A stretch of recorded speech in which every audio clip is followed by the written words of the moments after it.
ஆண்டவராகிய இயேசு கிறிஸ்துவின் இணையற்ற நாமத்தில் உங்கள் யாவருக்கும் அன்பின் வாழ்த்துக்கள். உங்களோடு மறுபடியும் இந்த கால வேளையில் இந்த தின தியானத்தின் மூலமாக தொடர்பு கொள்வதிலே மிக்க மகிழ்ச்சி அடைகிறேன். ஒவ்வொரு நாளும் உங்களுக்கு வேண்டிய வார்த்தைகளை ஆண்டவர் உங்களுக்கு தந்து கொண்டிருக்கிறார். நீங்கள் பிரயோஜனம் அடைகிறீர்கள். உங்களுடைய வார்த்தைகளை கேட்டு நான் கடவுளுக்கு நன்றி சொல்கிறேன். மறுபடியும் இன்றைக்கு உபாகமம் 8:3 வாசிக்கிறேன், கேளுங்கள். அவர் உன்னை சிறுமைப்படுத்தி உன்னை பசியினால் வருத்தி மனுஷன் அப்பத்தினால் மாத்திரமல்ல கர்த்தருடைய வாயிலிருந்து புறப்படுகிற ஒவ்வொரு வார்த்தையினாலும் பிழைப்பான் என்பதை உனக்கு உணர்த்தும்படிக்கு நீயும் உன் பிதாக்களும் அறியாதிருந்த மன்னாவினால் உன்னை போஷித்தார்.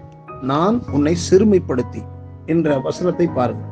ஆவிக்குரிய நிலைமையில் தாழ்மை என்பது 2 வகைப்படும். ஒன்று, ஒருவர் தன்னுடைய ஆன்மீக நிலைக்காக அல்லது தேவன் மேல் கொண்ட பற்று நிமித்தம் தானே முன்வந்து உருவாக்கி கொள்ளும் தாழ்மை.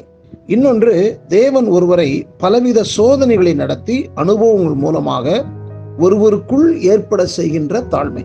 முதல் வகை தாழ்மையை ஒரு மனிதன் மாறுகின்ற சூழ்நிலைகளில் விட்டுவிடும் தருணங்கள் வருவதுண்டு.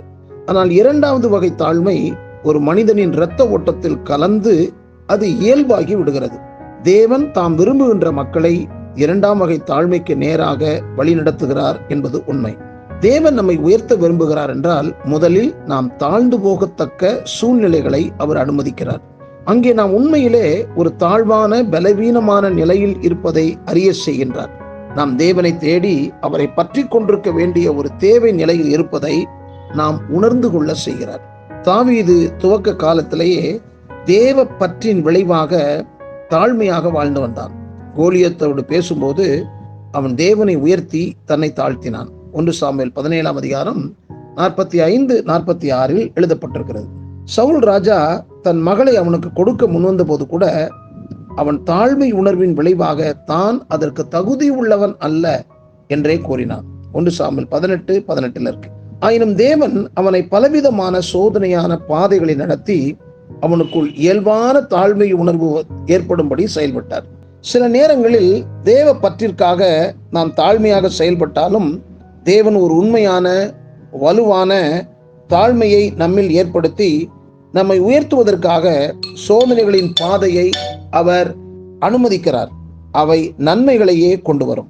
தாழ்த்தி கொள்கின்ற நிலையில் நீ நல்லவனாயிரு, உன்னை உயர்த்த வேண்டிய நிலையில் தேவன் வல்லவராயிருப்பார் என்கிற உண்மையை நாம் விளங்கிக் கொள்ள வேண்டும். ஆகையால் நாம் தாழ்மையாக நடப்பதற்கான பல தருணங்கள் நமக்கு கொடுக்கப்படுகிறது. அதை தான் இந்த வசனத்தில் வாசிக்கிறோம். அவர் உன்னை சிறுமைப்படுத்துவது என்ன அப்படின்னா, என்னை உயர்த்த அல்ல, என்னை தாழ்த்துவதற்காக. இங்கே அவனை பசியினால் வருத்தம் அடைவதற்கு செய்த காரணம் என்ன? அதை காட்டிலும் மேலான ஒன்று. அப்பத்தினால் அவன் திருப்தி அடையும்படி அதை உணர்ந்து கொள்ளக்கூடிய உணர்வு.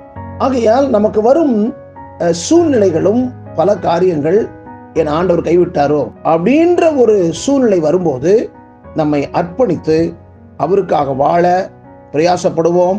கர்த்தருடைய இரக்கத்திற்காக கெஞ்சுவோம்.